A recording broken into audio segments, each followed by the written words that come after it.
Welcome back, everyone. Let's resume.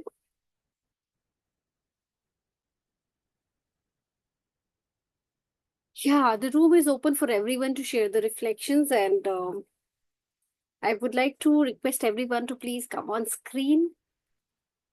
Sunana is outdoor, so if she is not able to, Bhumika ji, Alka ji, Sheetal, Sapna, Ashwinder ji, Yogini ji, Shashi aunty, Indu ji, Meenakshi ji, and Manzil. Thank you, Sapna ji. Thank you Tushar ji. मैंने Monday का miss किया, मैं बाहर थी। You can have the recordings. You can, anytime ask for the recordings, we'll share it. Yes, मुझे भेज दीजिए, और 1 मार्च का भी हो सके तो। Sure. Just आप मेरे को ना एक बारी just drop me a message, and I will be able to share it with you. Yeah. Thank you so much. Would you like to share your reflections, Sapna ji, today? Yes, आज के से तो मुझे यही समझ में आया कि जितनी हमारी कम इच्छाएं होगी ना, उतना हमें सुकून मिलेगा, उतना हम इस स्पिरिचुअल जर्नी में आगे बढ़ेंगे, और हमें खुद के साथ हम कनेक्ट हो पाएंगे, ईश्वर के प्रति और प्रेम बढ़ेगा। अभी क्या है, हम बाहर की चीजों में भटके हुए रहते हैं कि हमें ये भी चाहिए, वो भी चाहिए। तो जितनी इच्छाएं हम कम होगी, हम खुद के साथ हमें कनेक्ट होने के लिए और इजी हो जाएगा। बहुत ही ब्यूटीफुल चैप्टर था, और जैसा हमेशा की तरह आप सब लोग बहुत अच्छे से एक्सप्लेन करते हैं, तो ये एक यात्रा अलग ही होती है। Thank you. Thank you so Thank you much. so much, Sapna ji, for your sharing. Thank you. Yes, anyone else who would like to share today? Alka ji, Shvinder ji, Yogini ji, Shashi aunty, Sunaina, if you can. Sheetal has left. Okay, Sheetal is there. Sheetal. I don't leave without telling. No, I मैंने didn't कहा leave. कैसे हो गया, मुझे पता क्यों नहीं चला, ये कहाँ से गायब हो गए? But you were there. नहीं, I Great. am Thank here. you. I'm Thank listening to others. Yeah. Would you like to share, Sheetal? Yeah, okay. Couple of things that struck me. One of that was roam in the world as a lion of self-control. See that the frogs of weakness don't kick you around. So yeah, lion की तरह धरती पे चलो, और वो lion हो तो self control का हो, और वो छोटे छोटे जो मेंढक फुदक रहे हैं आपके दिमाग में, आपके सेंसेस को सेटिस्फाई करने के, मतलब उन फ्रॉग्स की तरह अगर कंपैरिजन हुआ है तो बाकी लोगों का हुआ है कि जो खुद पे सेल्फ कंट्रोल नहीं कर पा रहे। लेकिन मैं तो ये सोच रही हूँ कि ये सेंसेस भी हमें ऐसे फ्रॉग की तरह फुदक फुदक के वो करते रहेंगे, और करते रहते हैं शायद, कि आप अपने फिजिकल डिजायर्स, मटेरियल डिजायर्स, भले ही स्पिरिचुअल डिजायर्स भी हो, लेकिन उसका कई बार रेशियो कम ज्यादा हो जाता है। तो अगर हम उन मेंढकों की तरह ना चले दुनिया में, और हम एक लायन की तरह चले, तो वो लायन हमारे सेल्फ कंट्रोल का होना चाहिए, यानी कि अपनी इंद्रियों को वश में करना है। और अगर इन इंद्रियों को एक्चुअली यूज भी करना है, तो क्यों ना स्पिरिचुअलिटी में किया जाए। मैं किसी के बारे में सुन रही थी, उनका पॉडकास्ट, और उन्होंने बताया कि as a couple they had issues being intimate, and क्योंकि ये टॉपिक उससे रिलेटेड है इसलिए मैं बात छेड़ रही हूँ। और एज अ कपल उनको इशू आया being intimate, and the man said that I was not being able to fulfil my desires, और उसका शायद एक्स्ट्रा मैरिटल अफेयर भी हुआ। लेकिन जब वो स्पिरिचुअलिटी में आया, उसने ये सीखा कि जिन डिजायर्स को वो पूरा करना चाह रहा था ना, out of any of those relationships, be it with his wife और the next lady in his life, उसको सबक मिला। और उसने ये देखा कि स्पिरिचुअलिटी ने उसे सिखाया कि आप अपने चक्रा से वो एनर्जी ऊपर ले जाते हुए, जब आप अपने क्राउन चक्रा तक लेके जाते हो, तो आपका पीनियल ग्लैंड एक्टिवेट होता है, and you kind of experience the same kind of orgasm that you might have experienced if you were intimate with your wife. So is it, मेरी इतनी बड़ी मतलब एक इंसाइट मिली मुझे, और आंखें खुल गई कि ये प्लेजर मैं सिर्फ फिजिकल बॉडी से ही सीख करूं, ये जरूरी नहीं है। मैं स्पिरिचुअली अवेकन्ड होके भी उसी लेवल की एनलाइटनमेंट या पीक प्लेजर को फील कर सकता हूं। ये बात आज तक कहीं पढ़ी नहीं थी, सुनी नहीं थी, सिखाई नहीं गई थी। आज ये दिन है कि वो ये चीजें अपने सेशंस में सिखाते हैं और आगे लोगों को बताते हैं कि अगर आपको डिजायर्स को, देखो हम कभी भी एनर्जी जो है ना, सिर्फ क्रिएट ही हो सकती है, डिस्ट्रॉय कभी नहीं होती। अगर एनर्जी क्रिएट हो रही है तो वो ट्रांसफर हो सकती है, we know that energy can be transmuted. इसके बारे में अगर आप गूगल करो सब लोग, तो आपको पता चलेगा कि एनर्जी का फॉर्म बदला जा सकता है। तो अगर आप एनर्जी का फॉर्म बदलोगे तो आपका वो डिजायर भी फुलफिल होगा, लेकिन उसका मीडियम अलग हो जाएगा। जैसे हम कहते हैं ना, हमें भूख लगी है, मुझे रोटी भी खाने से पेट भरेगा, मुझे नान खाने से भी पड़ेगा, और कोई कुलचा खाने से भी भरेगा, तो मीडियम्स बहुत सारे हैं पर पेट तो भर रहा है। देर आर वेरियस परोसने के तरीके अलग हैं। तो प्रभु ने जब हमें धरती पे भेजा, उन्होंने कहा एक्सप्लोर करो, एक्सपीरियंस लो इस प्लैनेट का, एलिवेट होने के लिए, अपने सोल जर्नी को ऊपर करने के लिए। और जब एक्सप्लोर करना है तो ये भी एक्सप्लोर करना है कि ये डिजायर्स तो बनाए हैं लेकिन स्पिरिचुअलिटी के आड़े आ रहे हैं, तो कैसे मैं इसको कंट्रोल करूं। तो हम कभी भी कंट्रोल करेंगे हम फेल हो जाएंगे, क्योंकि जिस स्प्रिंग को आप जितना ज्यादा दबाओगे वो उतना उछल के आएगा। तो कभी अपने डिजायर्स को कंट्रोल करना, ये आम लेमैन भाषा के वर्ड्स हैं। आप लोग सब एलिवेटेड सोल्स हो, आप कभी मत यूज करो कि डिजायर्स को दबाना है, इच्छाओं को दबाना है। हमें दबाना नहीं है, हमें इसे सही जगह चैनलाइज करना है। तो हम आज के बाद अगर अपने घरों में या बच्चों से या किसी से भी अपने लोगों से बात करें, तो कभी ये ना कहें कि यार हमें अपनी इच्छाओं को दबाना चाहिए, ये गलत बात होती है। कोई गलत बात नहीं होती। ये क्रिएशन का तरीका था और क्रिएशन तक सीमित रखने को कहा था, मगर उसके बावजूद बोला गया है कि if your flesh is weak, your conscience should be strong. So this is something that was profound. And और भी चीजें हैं, but I give others some time. Yeah thank you. Thank you so much for beautiful share, Sheetal. Thank you Sheetal. Yeah. एक repeat किए करेंगे, आपने बोला कि इच्छाओं को दबाना नहीं है, क्या करना है इंग्लिश में वर्ड? Channelize. Channelize, देखो, energy can be transmuted. We need to channelize that energy in a different direction, the direction that is more spiritual, that is more close to God, because eventually परम सत्य तो वही है। ये सब wonderful, माया है, माया। बात आज शायद शुरू भी माया से हुई थी। या शीतल जी, अभी आप वो प्रोफाउंड प्रोफाउंड बोले ना, माइंड शुड बी प्रोफाउंड, उसके पहले क्या बोले? प्लेट इज, क्या बोले वो सेंटेंस आप? किससे स्टार्ट होता है? अब मैं तो बहुत कुछ बोल गई। आप रिकॉर्डिंग सुन नहीं लेना, अभी नहीं तो। That सोनल जी, आप एक बारी थोड़ा सा, हाँ, हेल्प अस रिकॉल, आप बताएं। अभी आप, हाँ आप बोले mind, if your plate is weak your mind should be Physical, profound. Physical If body. okay, I'll repeat. मैंने कहा था if your flesh is weak, क्योंकि वो सेंटेंस इंग्लिश बुक में लिखा अच्छा हुआ हाँ है। If your flesh हाँ is weak, your conscience हाँ, should be strong. तो आपका अच्छा ओके, कॉन्शियंस जो है, आपके अंदर का जो हाँ कॉन्शियंस, या कॉन्शियंस शुड बी स्ट्रांग। आपके अंदर की आवाज, Awareness, आवाज, awareness, अंदर की awareness, आवाज, awareness. Awareness. Okay, awareness. Okay okay. मतलब आपकी the physical, conscience is your guiding system. जो आपके अंदर का एक जीपीएस सिस्टम है ना, जो कंपास है आपके अंदर, जो आपको राइट रॉन्ग के लिए डायरेक्शन देता हाँ है, वो स्ट्रांग होना चाहिए। अगर आपका हाँ फ्लैश वीक है, मींस आपकी स्किन और आपके बॉडीली डिजायर्स अगर आपको ओके, वीक बना रहे हैं, हाँ लेकिन हाँ आपका अंदर का अंतर मन ज्यादा स्ट्रांग है, तो हाँ आप इन चीजों को काबू में करना, एक नॉर्मल भाषा का वर्ड है, काबू में तो कर ही सकते हैं by giving it a new direction. आप ये सोचिए, ये चीजें क्या होती है, ये प्लेजर्स क्या होते हैं? फोर्सफुल एनर्जी होती है, इतनी ज्यादा बेकाबू एनर्जी होती है, जैसे कि बहुत पानी की धारा फोर्स से आ रही हो तो घरों को भी डुबो देती है। उतनी फोर्स से अगर ये प्लेजर वाले डिजायर्स और ये सारी चीजें जब जागती है, क्या करते हैं हम? या तो डैम बना देते हैं, या हम उसको दूसरी तरफ अगर हम डायरेक्शन दे दें, आगे कोई वॉल बना दे, तो वो दूसरी तरफ डायरेक्शन हो जाएगी, ट्रिब्यूटरीज निकल आएंगी, कुछ और हो जाएगा। तो जिस तरह से एक तेज प्रवाह होता है पानी का, जो कंट्रोल से बाहर हो रहा है, उसे आप 2-3 दिशा में अगर रास्ते दे दो तो वो दिशा बदल लेता है। उसी तरह से ये अपने अंदर के जो डिजायर्स हैं, या तो उन्हें एलिवेट करके अपने हायर चक्रास तक ले जाओ, then you feel the bliss. और अगर आप वो नहीं अभी सीख पाए, तो कम से कम ये कोशिश करो कि ये एनर्जी मैं कहाँ लगा सकूं जो कंस्ट्रक्टिव हो। मैं डिस्ट्रक्टिव या अनप्रोडक्टिव चीजों में एनर्जी ना लगाऊं। अनप्रोडक्टिव तब होंगी जब वो एक क्रिएशन के लिए यूज नहीं हो रही, सिर्फ सेटिस्फैक्शन के लिए यूज हो रही है, तब वो अनप्रोडक्टिव है। वो सिर्फ आपकी उस हार्मोन्स को सेटिस्फाई कर रही हैं, दैट इज इट। और वो सेटिस्फैक्शन आपको बहुत सी नई चीजों में मिल सकता है, जो हम एक्सप्लोर करें तो ज्ञान तो आजकल गूगल पे भी अवेलेबल है, बहुत है। योगिनी जी थैंक मुस्कुरा यू रहे हैं, कुछ कहना चाह रहे हैं? Thank you Sonal ji, thank you पूछने के लिए, thank thank you you. Sheetal, या थैंक यू जी। शीतल जी, जी, मैं ये कहना चाह रही थी कि जो आपने बोला वो बहुत अच्छा था। मैंने कहा मैं थोड़ा सा एक्सप्लेन कर दूं, अगर किसी कोई जने को इंग्लिश का नहीं समझ में आया।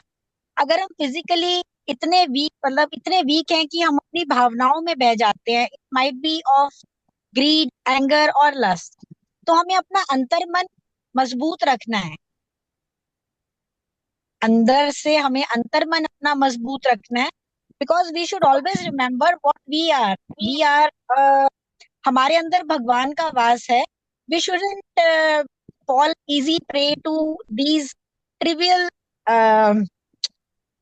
क्या बोलेंगे, बॉडीली प्लेजर्स और समथिंग लाइक दैट। मतलब हमें अपने को अंदर से स्ट्रांग रखना है, and we have to defeat them repeatedly, क्योंकि माया, जब भगवान की तरफ हम चलते हैं ना, स्पिरिचुअलिटी की तरफ, तो माया हमें बड़ी ज्यादा और ज्यादा तेजी से अपनी तरफ खींचती है, टेस्ट लेती है वो आपका एक्चुअली कि टेस्ट आप लेती फिसले है। या नहीं रादर फिसले। आपके जो फैमिली मेंबर्स होते हैं या कोई फ्रेंड्स होंगे, वही कहेंगे, ये क्या सारा दिन सुनते हो, ये क्या सारा दिन देखते रहते हो, मतलब तुम्हारी वही उम्र ही क्या है। बट स्पिरिचुअलिटी के लिए, उस तरफ जाने के लिए कोई एज नहीं होती। इवन एन अनबॉर्न चाइल्ड, जैसे हमने अभिमन्यु के केस में देखा, ही और she can be very spiritual, क्योंकि वो कई जन्मों का उसका एक लेखा जोखा चल रहा है। जन्म जब होता है तो पिछले सारे हमारे जो संचित कर्म है वो तो आगे नेक्स्ट बॉडी में मतलब जब हम नेक्स्ट बॉडी लेते हैं, सोल तो सेम ही रहती है, कई जन्मों से सेम सोल चल रही है, तो वो कर्म जो है वो तो संचित कर्म तो बढ़ते ही रहते हैं। जैसे जो लोग बताते हैं कि आपको अपने कर्म काटने हैं, कर्म कटते, ऐसे कर्म नहीं कटते, कर्म कटते हैं ईश्वरीय कृपा से ही, या किसी साधु संत की कृपा से कटते हैं, जो ब्रह्मनिष्ठ हो, यानी जिन्होंने भगवान का साक्षात्कार किया हुआ है। लेकिन that is not very easy. हमें अपने ही क्या बोले, तेज अंदर के आत्म बल से ही हम उसको शायद डिफीट कर सकते हैं, उन चीजों जो वो सारी योगिनी जी, हैं। मैं इस बात में ऐड भी करना चाहूंगी, आप सही कह रहे हैं, लेकिन ये जो है ना, आप जो बता रहे हैं, ये है हमें ये करना चाहिए। अब चाहिए जो है ब्रेन पे प्रेशर देता है, कैसे करना चाहिए इज इजी टू अंडरस्टैंड, क्योंकि पता हमें शुड और शुडंट्स बहुत सारे हैं। तो आपका पॉइंट बिल्कुल स्पॉट ऑन है कि हमें ये आत्मबल बनाना चाहिए, मगर करे कैसे, क्वेश्चन ये आता है करे कैसे। तो वहां ये टिप काम आती है कि आप उस एनर्जी को दूसरी जगह चैनलाइज कर दो। अगर आपको खुश होने का मन है तो आप कोई फूल सजा लो, आप गमले में या घर में कोई वाज सजाने लग जाओ, उसकी खुशबू लो। आप कुछ और क्रिएटिव करने लग जाओ, कढ़ाई बुनाई सिलाई कुकिंग ये वो, या बाहर निकलो, लोगों से बात करो, बच्चों से बात करो, उनसे खेलो, कुछ भी करो। एनर्जी को रोको नहीं, एनर्जी को निकालो। That is what will give you that आत्मबल। तो आपका पॉइंट सही है, मैं उसमें सिर्फ ऐड कर रही हूँ कि कैसे करना है, by just channelizing it to a different productive activity. और कैसे नापतोल होगा कि ये प्रोडक्टिव है कि नहीं। अगर वो समाज के काम आने वाली या फैमिली के काम आने वाली क्रिया है तो वो क्रिया प्रोडक्टिव है। फॉर एग्जाम्पल, आप घर में कुछ ऐसा क्रिएट करने लग गए या कुछ ऑर्गेनाइज करने लग गए या कोई क्लीनिंग करने लग गए, तो वो घर के काम आ रही है, यानी कि आपने घर के लिए कुछ प्रोडक्टिव किया। अगर आप बाहर निकले हो और आप चार लोगों से कोई अच्छी बात करने लग गए, किसी की मदद करने लग गए, तो वो प्रोडक्टिव क्रिया है। लेकिन अगर आप जब तक कुछ भी ऐसा कर रहे हो जिससे कुछ रिजल्ट ऐसा नहीं आ रहा, कि कुछ नया आउटकम जनरेट नहीं हो रहा, वही पुरानी, आप ए से स्टार्ट हुए और ए पे वापस आ गए, बी तक भी नहीं गए, अगर ग्रोथ नहीं है तो प्रोडक्टिविटी नहीं है। अगर स्टैग्नेशन है उस मोमेंट में तो वो ग्रोथ नहीं है, वो प्रोडक्टिव नहीं है। ये एक मापदंड होता है जांचने के लिए, क्या मैं जो कर रही हूँ वो प्रोडक्टिव है या नहीं। सो ये भी जरूरी है जानना, क्योंकि हम बात कर रहे हैं कि मजबूत करो आत्मबल, अपनी कॉन्शियस स्ट्रांग करो। तो मेरी तो कॉन्शियस वो गाइडिंग सिस्टम है जो बता रही है ये सही है ये गलत है। तो कैसे पता चलेगा कि मैं किसको सही मानूं किसको गलत। या तो मैं समाज के दायरे से बने हुए नापदंड सुनूं, ये गलत है उस लड़के के लिए कि भाई वो एक्स्ट्रा मैरिटल अफेयर शायद गलत था, तो वो तो समाज के मापदंड हो गए। लेकिन उसका गाइडेंस सिस्टम उसको कुछ और कह रहा था शायद उस समय। तो हमारा गाइडेंस सिस्टम हमें क्या कह रहा है। जी अश्विंदर जी। जी शीतल जी, मैं यही कह रही थी, आप बिल्कुल ठीक कह रहे हैं कि जो हमारी एनर्जी को चैनलाइज करना वो बहुत इंपॉर्टेंट है। बट मुझे ये एक चीज लगती है यहाँ पे कि हमारी कॉन्शियस जो है ना वो हमेशा स्ट्रांग ही है, but we are never aware of that thing कि हमारी कॉन्शियस इतनी स्ट्रांग है, बिकॉज हम अपने ख्यालों में से घिरे रहते हैं। हम एक्चुअली हम इतने अपने थॉट से घिरे रहते हैं कि हम जो इतनी स्ट्रॉन्ग कॉन्शियस है हमारे अंदर वो उससे हम अवेयर ही नहीं हो पाते। तो दिस इज व्हाट मुझे लगता है कि हम उस चीज से बाहर निकल के अपनी सेंटर पे जैसे फोकस करें या उस तरह से, तब हम सब कुछ जैसे आराम से अचीव कर सकते हैं, अपनी एनर्जी को चैनलाइज कर सकते हैं। हमारे अंदर आत्मा जो है हमारी स्ट्रांग ही है, सभी की स्ट्रांग है, बट हम कैसे उस चीज को पहचाने कि हमारे अंदर वो स्ट्रेंथ है, उस चीज की अवेयरनेस एक्चुअली जरूरी है। वही प्रेजेंट मोमेंट में रह के शायद वो हमें समझ में आए, हम अपने ख्यालों से निकलें। तो this is what I feel. Very wonderful, क्योंकि आपने इसमें आंसर भी दे दिया, पता है, अनजाने में आपने कहा हम प्रेजेंट मोमेंट में आए, यानी कि अगर आप ब्रीदिंग पे ध्यान दें, अगर आप जी अपने प्रेजेंट माइंडफुलनेस पे ध्यान दें, आप जिस काम में हैं उसमें पूरी तरह से लग्न होके काम करें, तो आप कॉन्शियस अपनी बनाते जाएंगे। दूसरी चीज, इस तरह की किताबें पढ़े, जब हम बुक्स में जुड़ते हैं ना तो हम अपनी कॉन्शियस और स्ट्रांग करते हैं, खासतौर से इतनी helpful books, self help books. तो ये दो रास्ते हैं अपने सेल्फ कॉन्शियस को। और तीसरा रास्ता है सत्संग, मतलब अच्छी संगति, संतों का संग, यानी कि you are sitting with the right kind of people, they will always empower you. And जब आप एम्पावर्ड फील करते हो, आप अपनी स्ट्रॉन्ग कॉन्शियस को महसूस करते हो, आपको फीलिंग्स आती हैं कि मेरा अंदर से कुछ आवाज आ रही है, मेरी गट फीलिंग स्ट्रांग हो रही है, मेरी इंट्यूशन स्ट्रांग हो रही है। और इंट्यूशन कहीं ना कहीं हमारे हायर सेल्फ से रिलेटेड होती है, जुड़ी हुई होती है, वो हमें गलत राह नहीं दिखाती, वो हमें हमेशा सही राह दिखाती है। तो आपका कॉन्शियस सबका स्ट्रांग है, बहुत खूबसूरत बात बोली आपने। या जी thank ji. You Yogini ji. Yeah thank you so much Ashwinder ji, thank you Sheetal ji. Yogini ji. मैं ये कहना चाहूंगी, जो कॉन्शियसनेस वाली बात हुई ना, एक्चुअली जो कॉन्शियसनेस है या इंट्यूशन है, that is the God element in all of us. क्योंकि जो तभी हम कहते हैं कि जब भी हम कोई क्रिया करते हैं ना, हमें हमारी कॉन्शियस कहती है कि ये ठीक है, ये गलत है। That is the God element in all of us, और वो हम सबको बताती है। अगर हम उसकी बात मान के रुक जाते हैं तो ठीक है, if we continue doing that thing, तो हमें उस क्रिया के लिए जिम्मेवार होना पड़ता है। राइट और रॉन्ग, मतलब अगर रॉन्ग है ऑब्वियसली, तो we are responsible for our wrong doing. तो वही God element is consciousness only. क्योंकि जो हम सोल कॉन्शियसनेस वर्ड आता है, वो soul consciousness is nothing but God again. Right. यहाँ पर बस एक टोटली छोटी एग्री। सी बात है, यहाँ पर एक छोटी सी बात है इतनी सारी बातों में, कि 5 इंद्रियों से तो हर इंसान पैदा होता है, पर जिसकी छठी इंद्री जग गई वही संसार से अलग हो जाता है। हमारे उनमें इंद्रियों का बहुत योग माना गया है, और उसी में हम लोग उसी में ही उसी को हम बस वो 5 इंद्रियों में ही ज्यादातर उलझे रह जाते हैं।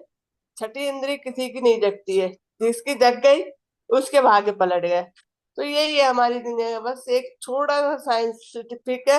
हमारे साधु संत कह गए ये बात कि छठी इंद्री हमारी बहुत स्ट्रांग होती है। 5 इंद्रियों से हर कोई लड़ रहा है, छठी इंद्री पे जो आ गया वो सब कुछ समझ गया। बस यही है, ट्रू। यही खेल है और कुछ नहीं है। वेरी बस ट्रू यहाँ भी भूमिका यही जी। शब्द है। Very true, thank you so much Bhumika ji. Anyone else who would like to share before we wind up or want to add up? All right, I would just like to summarize a few pointers that I've written, summarizing and taking up from Sheetal as well. कुछ एक दो तीन pointers जो मैंने book से लिए थे, कि जो सिद्धांत हैं वो नियमों से हमेशा ऊपर होते हैं। That means principle is always superior to rules and regulation which are meant और which are formed by man और ह्यूमन। तो सिद्धांत, प्रिंसिपल जो है हमेशा ओवर शेडो करता है रूल्स को। तो इसीलिए जो सिद्धांत बने, जो ये नियम बना था कि जो एक संत है, महात्मा है, वो अपने फैमिली राइट्स रिचुअल्स पूरे कभी नहीं कर सकता। लेकिन यहाँ पे ये बात आई थी युक्तेश्वर जी ने और शंकराचार्य जी ने ये नियम थे सिद्धांतों के लिए तोड़े थे। Then a guru is still a child for a mother, no matter how much has he elevated, achieved and evolved. जैसे युक्तेश्वर जी की माता उनको बिल्कुल स्कूल कहते, तू रहने दे, तू मेरे लिए बच्चा ही है, तू क्या सिखाएगा मुझे। तो हम एक एक लाइक बच्चा माँ के लिए हमेशा बच्चा ही रहता है, कितना भी इवॉल्व हो जाए, ग्रो कर जाए फिजिकली, मेंटली, इंटेलेक्चुअली, लेकिन माँ उसमें वो अपना बच्चा ही देख रही होती है। Third was be courageous in your journey of life. You don't have to be, again you don't have to be a frog, be a lion, ये या फिर थोड़ा सा बस इसमें कहूंगी, कृष्ण के बारे में भी यही था। कृष्ण भगवान थे तब भी यशोदा उनके लिए माता ही थी। बिल्कुल बिल्कुल, या दैट्स ट्रू। और आपको मतलब you can fly in the sky like an eagle, you don't have to be among chickens. कहते हैं कि आप ईगल की तरह हो, ईगल की तरह उड़ो। तुम्हें चिकन्स बनने की जरूरत नहीं है, आम लोगों में आने की जरूरत नहीं है। तो try evolving, growing. Then, taking the pointers from Sheetal's, just summarizing, winding up, it says like, जैसे शीतल ने पहले कहा कि इसमें लिखा हुआ था कि कंट्रोल योर सेंसेस, शीतल ने जिसमें ऐड किया ब्यूटीफुली, चैनलाइज करो।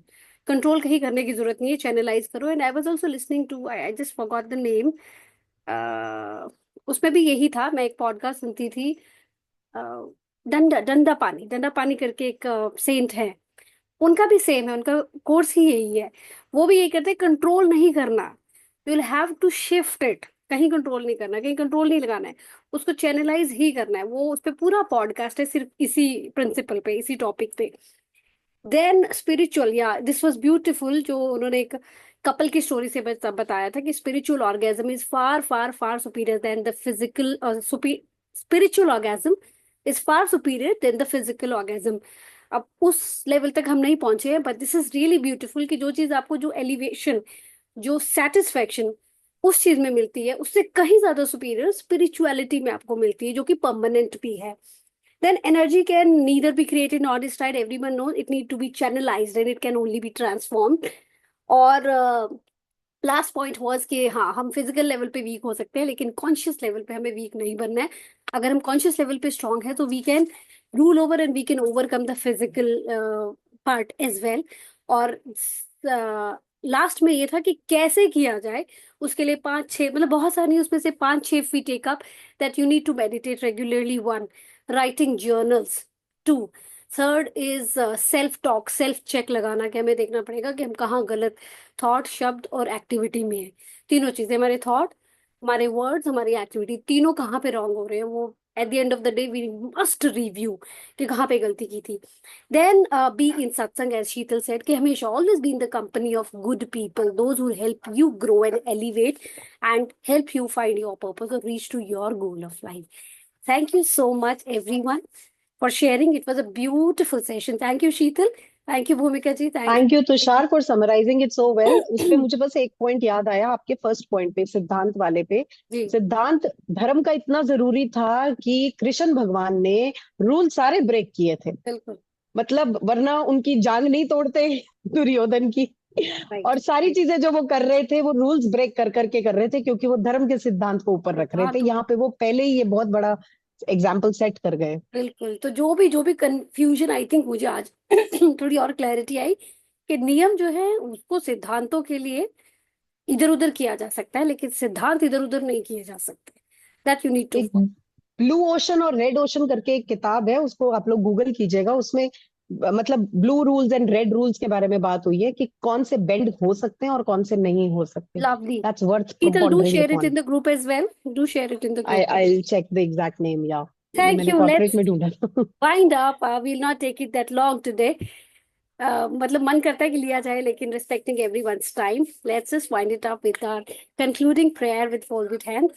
सर्वे भवन्तु सुखिनः, सर्वे सन्तु निरामया, सर्वे भद्राणि पश्यन्तु, माँ कश्चित् दुःख भाग् भवेत्। ओम शांति शांति शांति।